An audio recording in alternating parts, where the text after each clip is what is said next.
Assalamualaikum warahmatullahi wabarakatuh. Kami dari kelompok 7 akan mempresentasikan mengenai equity pada chapter 15 dalam mata kuliah Akuntansi Keuangan Menengah 2 yang dibimbing oleh Bapak Dr. Sparta. Sebelumnya, izinkan saya memperkenalkan diri. Saya Yohana Maria dan rekan-rekan saya. Saya Fania Audrey. Saya Deliana Arianti. Selanjutnya kita akan masuk ke materi yang pertama. Yang pertama, ada corporate capital. Di sini ada yang pertama ada corporate law. Corporate law ini setiap orang atau kelompok yang ingin mendirikan perusahaan mereka harus memenuhi persyaratan yang sudah dibuat oleh pemerintah melalui peraturan perundang-undangan tertentu. Kemudian selanjutnya ada share system. Share system ini merupakan equity dari sebuah perusahaan menurut peraturan yang berlaku terdiri dari saham yang relatif berjumlah besar. Dan juga kepemilikan saham dalam sebuah perusahaan ini mencerminkan seberapa besar kontrol dan pengaruh pemegang saham terhadap perusahaan yang bersangkutan. Selanjutnya, ada variety of ownership. Secara umum, di sini terdapat dua jenis saham. Ya, sahamnya itu ordinary share dan juga preference share. Ordinary share ini atau saham biasa merupakan surat berharga dalam bentuk piagam atau sertifikat yang memberikan bukti atas hak dan kewajiban menyangkut kepemilikan dalam suatu perusahaan. Lalu ada preference share atau saham istimewa. Saham istimewa ini memiliki saham karakteristik gabungan antara obligasi dan juga saham karena memungkinkan pemegangnya untuk mendapatkan penghasilan tetap. Mereka juga dijamin memperoleh laba dividen dan pemberiannya sebelum pembagian dividen pemegang saham biasa.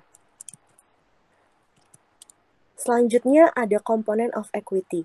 Equity di sini adalah residual harta perusahaan setelah dikurangi dengan utang perusahaan. Equity sering disebut juga sebagai shareholders equity, stockholders equity, ataupun modal perusahaan. Lalu di sini juga ada kontribut kapital yang berarti jumlah yang dibayarkan untuk saham atau jumlah dana atau modal yang disediakan oleh para shareholders perusahaan untuk digunakan dalam operasi bisnis perusahaan tersebut. Kemudian ada earning capital yang berarti berasal dari profit yang terjadi atau yang diterima dalam operasi perusahaan tersebut. Yang ketiga di sini ada issuance of share. Dalam penerbitan saham ini, perusahaan harus mengikuti semua peraturan yang sudah ada di dalam perusahaan. Yang pertama, lembaga pemerintah yang terkait harus mengizinkan perusahaan untuk menerbitkan saham, di mana secara umum tercermin dalam sertifikat. Lalu yang kedua, ada perusahaan melakukan penawaran untuk penjualan saham ini, di mana biasanya terdapat perjanjian untuk saham ini. Yang ketiga, perusahaan akan menerima jumlah saham yang diizinkan untuk diterbitkan. Dan yang keempat, perusahaan akan menerbitkan saham. Lalu selanjutnya kita akan membahas mengenai par value shares. Di sini nilai nominal suatu saham tidak memiliki hubungan dengan nilai wajarnya. Yang pertama, nilai nominal ini rendah membantu perusahaan menghindari kontingen kewajiban terkait dengan saham yang dijual di bawah par. Yang kedua, untuk menunjukkan informasi yang diperlukan untuk penerbitan saham nilai nominal, perusahaan harus memelihara akun untuk masing-masing kelas saham sebagai berikut. Ada preference shares or ordinary shares. Di sini akun saham mencerminkan nilai par dari saham yang diterbitkan perusahaan. Kemudian perusahaan mengkreditkan akun ini ketika awalnya menerbitkan saham tersebut. Lalu ada share premium, yang dimana akun ini menunjukkan kelebihan di atas nilai nominal yang dibayarkan oleh pemegang saham yang dikeluarkan kepada mereka. Setelah dibayarkan, kelebihan di atas par menjadi bagian dari share premium perusahaan. Selanjutnya ada contoh jurnal. Di sini ada PT Makmur menjual 200 lembar saham dengan nilai par sebesar $5 per lembar saham pada harga $2.100. Di debit ada cash sebesar 2.100 dan di kredit ada common stock dan paid in capital. Common stock di sini sebesar $1.000 dan paid in capital sebesar $1.100. Selanjutnya ada no par share. Penerbitan saham tanpa nilai par yang memiliki nilai ditetapkan atau state value. Dan juga state value yaitu nilai minimum di mana saham tidak dapat diterbitkan di bawah nilai yang sudah ditetapkan.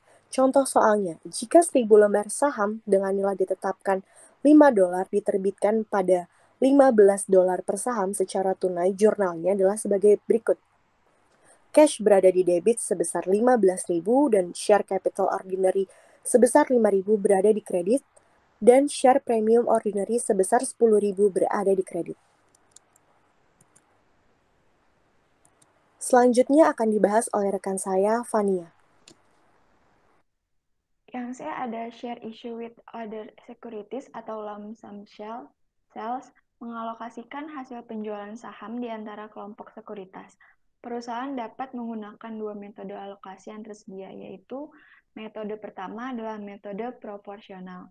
Jika nilai pasar wajar atau dasar lainnya yang baik untuk menentukan nilai relatif. Contoh soalnya, sebuah perusahaan menerbitkan 1.000 lembar saham biasa dengan nilai ditetapkan $100 yang memiliki harga pasar $150 per saham, dan 1.000 lembar saham preferen dengan state value $100 dan terjual $200. Kedua saham terjual seharga $300.000. Maka alokasinya adalah sebagai berikut. Yaitu ada fair value ordinary saham sebesar $150 didapat dari $150 dikali 1.000. Lalu ada fair value preference saham sebesar $200.000 didapat dari $200 dikali 1.000. Ada agregat fair value sejumlah $350 didapat dari penjumlahan fair value ordinary saham dengan fair value preference saham. Selanjutnya ada allocated to ordinary share sejumlah $128.571 didapat dari $150.000 dibagi $350.000 dikali $300.000. Allocated to preference shares sebesar $171.429 didapat dari $200.000 dibagi $350 dikali $300.000 dengan total allocation sebesar $300.000.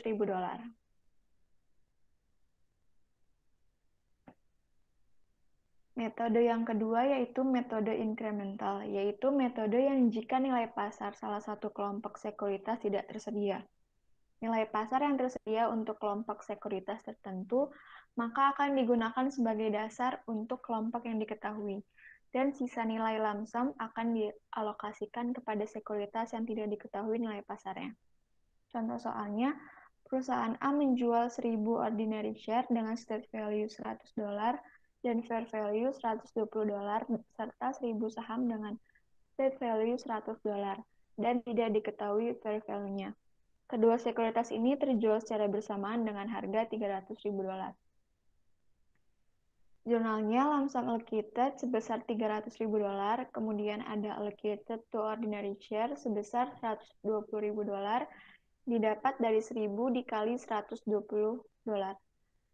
Lalu ada allocated to preference share sebesar $180.000 didapat dari $300.000 dikurang $120.000.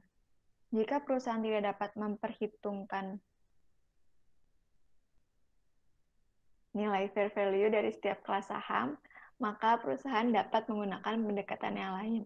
Dalam situasi ini, perusahaan dapat menggunakan appraisal untuk menilai saham.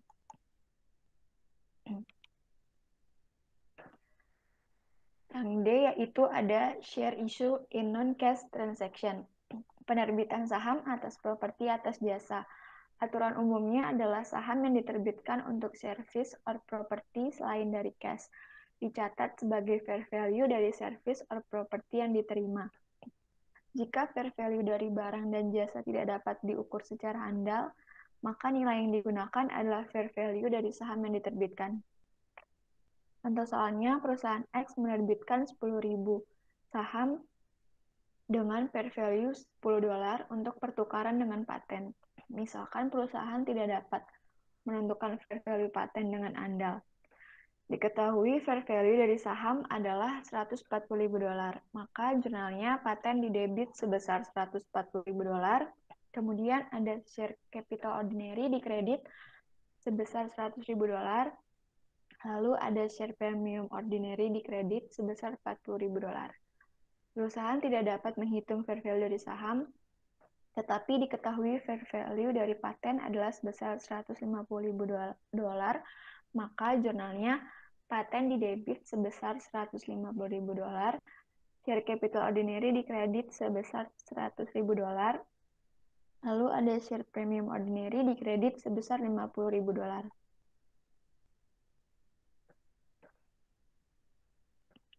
Jika perusahaan tidak dapat menghitung fair value dari paten dan saham, pihak eksternal menilai fair value paten sebesar $125, maka jurnalnya adalah paten debit sebesar $125.000, share capital ordinary dikredit sebesar $25, dan share premium ordinary dikredit sebesar $100.000.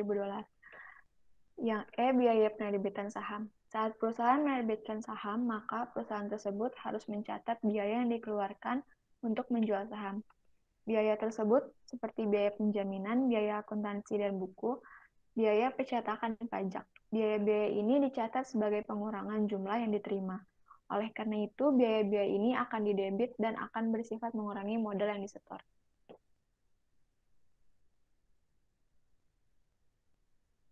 Yang keempat ada preference share. Preference share adalah tipe spesial di mana pemegang saham jenis ini akan menerima pendapatan yang tetap setiap tahunnya.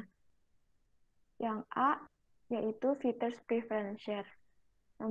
Pertama, ada akumulatif preference share. Jika perusahaan tidak mampu membayar dividen yang telah ditentukan sebelumnya pada tahun berjalan, maka dividen ini harus dibayarkan pada tahun selanjutnya dan dividen yang belum mampu dibayar ini akan dianggap sebagai utang dividen. Yang kedua ada participating preference share. Yang ketiga ada convertible preference share, memungkinkan para pemegang saham preference untuk mengubah saham preference-nya menjadi saham biasa. Yang keempat ada callable preference shares, mengizinkan perusahaan untuk membeli kembali preference share pada tanggal dan jumlah yang telah ditetapkan. Yang kelima ada redeemable preference shares. Kebanyakan preference shares ini memiliki fitur yang menjadi preference share seperti obligasi. B. Accounting for and reporting preference share. Perlakuan akuntansi untuk saham preference sama dengan ordinary share. Contohnya, perusahaan X menerbitkan saham preference sebanyak 10.000 lembar dengan nilai par $100 dan memiliki fair value $150 per lembar. Maka jurnalnya cash sebesar $150.000 didebit, share capital preference dikredit sebesar $100.000, dan share premium preference dikredit sebesar $50.000.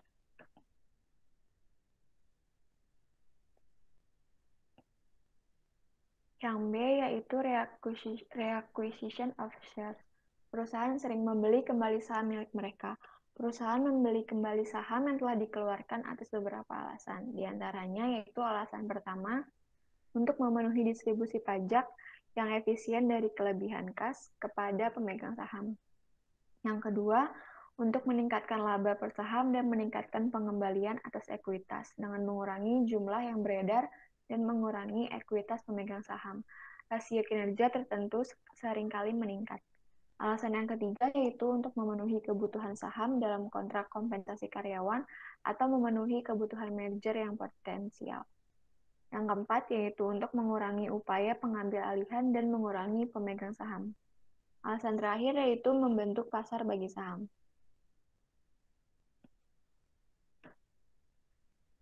Yang pertama ada pembelian treasury shares. Perusahaan pada umumnya menggunakan dua metode yang ada untuk pembelian treasury. Metode pertama yaitu metode biaya. Metode ini menghasilkan pendebitan akun saham treasury untuk biaya reakuisisi. Serta dalam metode ini dalam pelaporan keuangan sebagai pengurang dari modal yang disetor atau laba yang ditahan. Metode yang kedua adalah metode nilai par atau state value.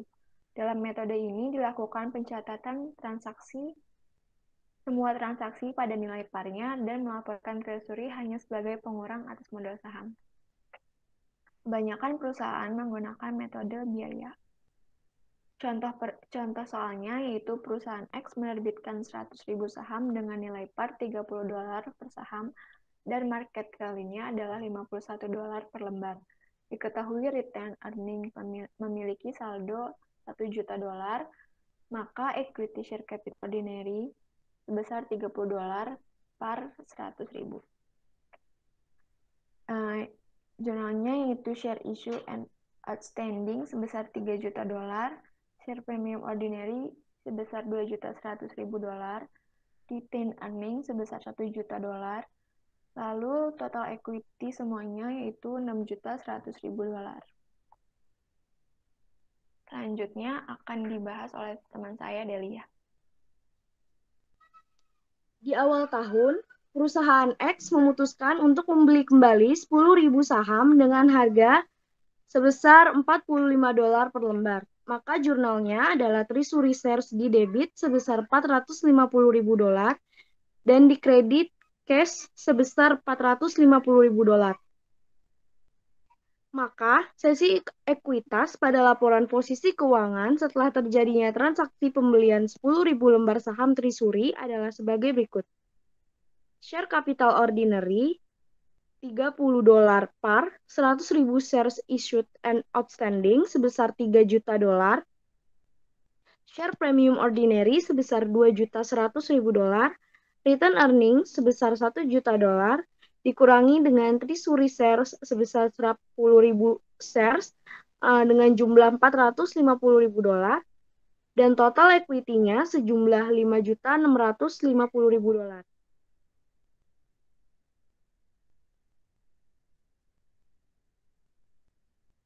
Yang kedua, ada sale of treasury shares. Perusahaan seringkali menjual kembali treasury shares. Saat penjualan saham, catatan akuntansi bergantung pada harga jual.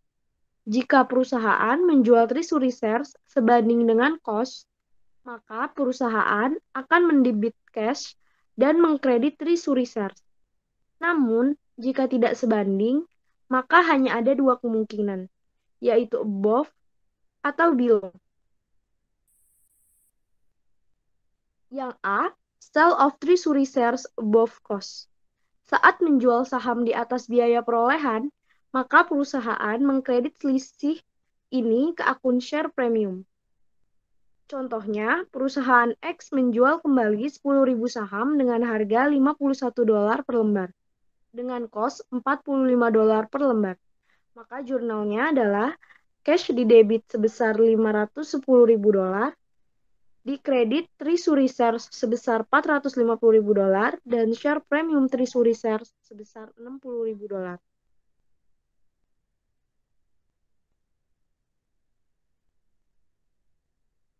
Selanjutnya adalah sale of treasury shares below cost.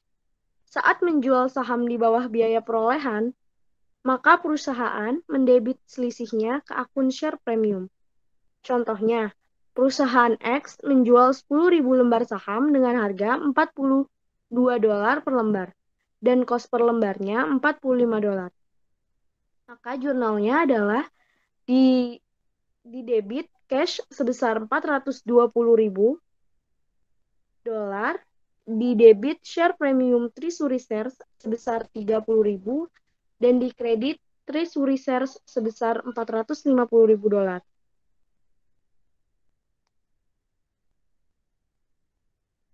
Yang C ada dividen policy. Yang pertama, kondisi keuangan dan pembagian dividen. Sebelum dividen diumumkan, manajemen harus mempertimbangkan ketersediaan dana untuk membayar dividen. Yang kedua, ada tipe dari dividen. Yang pertama ada cash dividen. Cash dividen merupakan pembayaran pembagian dividen tunai yang akan menimbulkan kewajiban dan karena pembayarannya biasanya dilakukan dengan segera.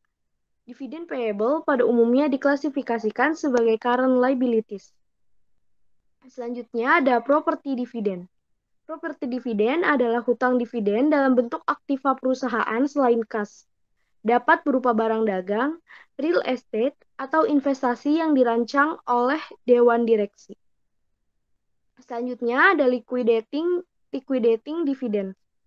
Dividen jenis ini adalah dividen yang tidak didasarkan pada laba ditahan, yang menyiratkan bahwa dividen ini merupakan pengembalian dari investasi pemegang saham dan bukan dari laba.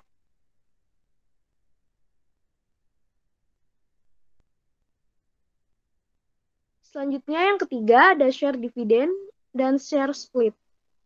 Share dividend merupakan penerbitan saham oleh suatu perusahaan atas saham miliknya sendiri kepada pemegang saham atas dasar pro rata.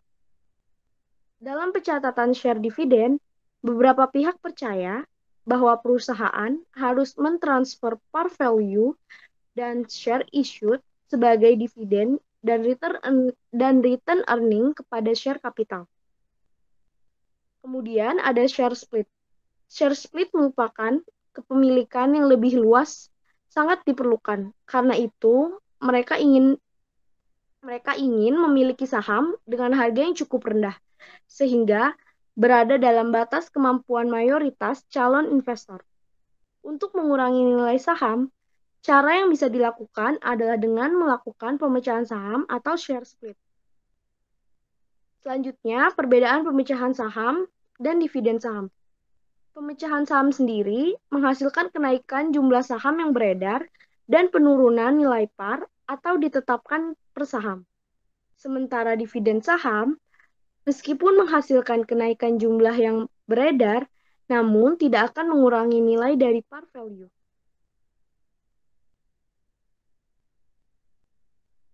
Berikut adalah contoh soal dari dividen. Pada tanggal 6 Juli, PT Berkah mengumumkan membagikan dividen saham sebesar 25% dari saham PT Berkah yang beredar. Dividen saham akan diterbitkan pada tanggal 15 Agustus kepada para pemegang saham perusahaan. Nilai pasar saham perusahaan saat tanggal pengumuman yaitu 6 Juli adalah Rp2.000 per lembar saham. PT Berkah memiliki saham yang beredar sebanyak 60.000 lembar saham. Nilai nominal saham PT Berkah sebesar Rp1.500 per lembar saham. Yang pertama, saat pencatatan dividen saham sebesar nilai nominal, jurnalnya adalah didebit laba ditahannya, didebit sebesar Rp22.500.000 dan dikredit utang dividen saham biasa sebesar Rp22.500.000. Keterangannya, utang dividen saham biasa itu merupakan hasil dari persentase pembagian dividen yaitu 25% dikali nominal sahamnya Rp1.500 dikali saham beredarnya sebesar 60.000 lembar. Jadi jumlahnya Rp22.500.000.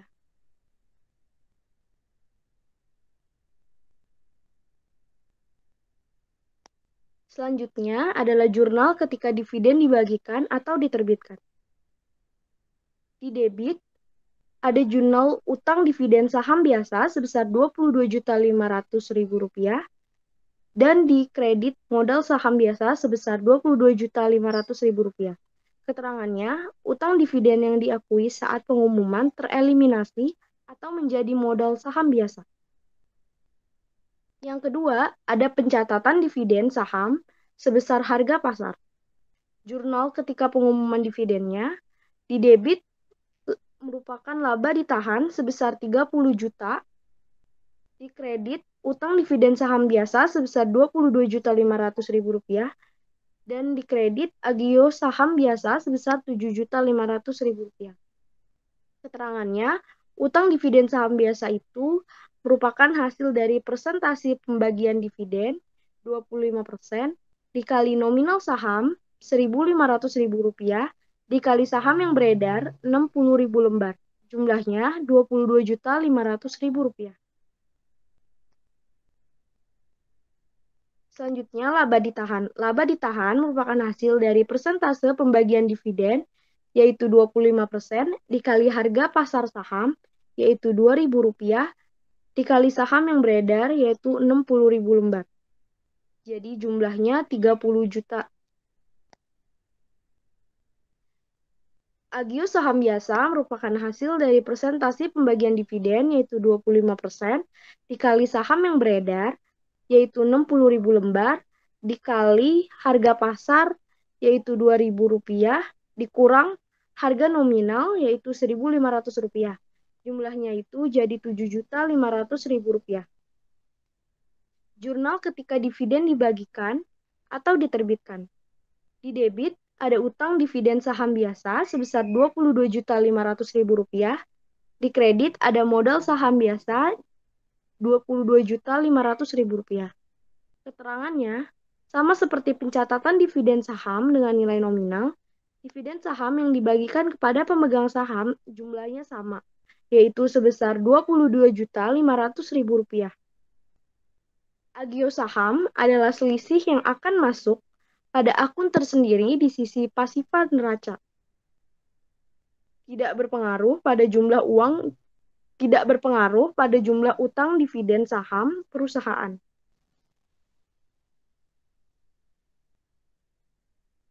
Selanjutnya ada analisis dari equity. Yang pertama ada return on ordinary shares equity atau ROE. Return on ordinary shares equity adalah rasio profitabilitas yang mengukur kemampuan perusahaan untuk menghasilkan laba dari investasi pemegang saham di perusahaan tersebut. Selanjutnya ada payout ratio. Payout ratio adalah rasio yang menunjukkan persentase setiap keuntungan yang diperoleh didistribusikan kepada pemegang saham dalam bentuk uang tunai. Selanjutnya ada book value per share atau nilai buku per lembar saham. Nilai buku per lembar saham adalah nilai dari ekuitas dibagi jumlah saham yang berbeda. Secara teori, nilai buku per lembar saham adalah nilai yang akan didapatkan oleh pemilik saham bila perusahaan bangkrut atau dilikuidasi. Sekian dari kelompok kami, kurang lebihnya mohon maaf. Wassalamualaikum warahmatullahi wabarakatuh.